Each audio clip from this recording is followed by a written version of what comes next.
আসসালামু আলাইকুম। Hello everyone, কি অবস্থা সবার? আশা করি সবাই অনেক অনেক ভালো আছেন।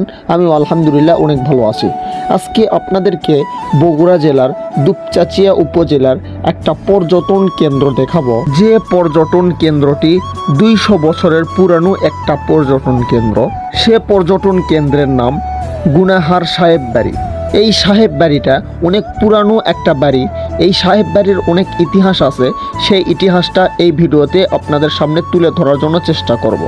তাই ভিডিওটি স্কিপ না করে পুরা ভিডিওটি দেখেন। আশা করি আপনাদের কাছে ভিডিওটি অনেক ভালো লাগবে।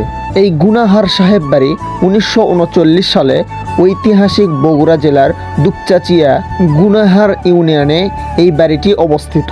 দুপচাচিয়া শহর থেকে 7 কিলোমিটার উত্তরে এই বাড়িটি অবস্থিত। ইতিহাস থেকে জানা যায়, প্রায় 200 বছর আগে ভারতের ব্রিটিশ সরকার মরহুম সুন্দর আলী খান গুনাহার অত্র এলাকায় বসবাস ও জমিদারত্ব শুরু করেন। তার মৃত্যুর পর তার একমাত্র পুত্র রমজান আলী খান জমিদার প্রাপ্ত হন। তিনি তার স্ত্রী জাহানুন্নেসা, সে সময় তার স্ত্রীর নামে জাহানুন্নেসা স্টেট নামকরণ করেন।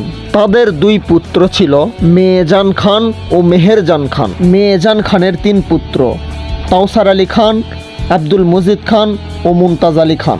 আর মেহেরজান খানের 3 পুত্র, আব্দুল লতিফ খান, মোতাহার হোসেন খান ও মহসিন আলী খান। ও 3 কন্যা, জাবেদা খাতুন, আমেনা খাতুন ও আখতারুন্নেসা। পরবর্তীতে খান বাহাদুর মোতাহার হোসেন খানকে বাহাদুরি দেন।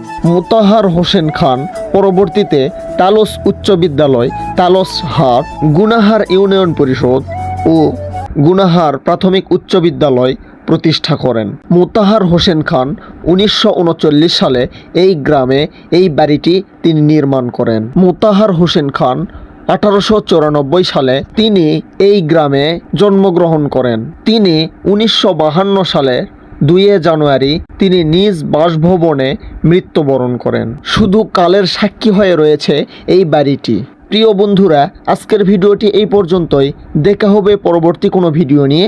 সে পর্যন্ত আপনারা সকলেই ভালো থাকেন, সুস্থ থাকেন। আল্লাহ হাফেজ। আসসালামু আলাইকুম।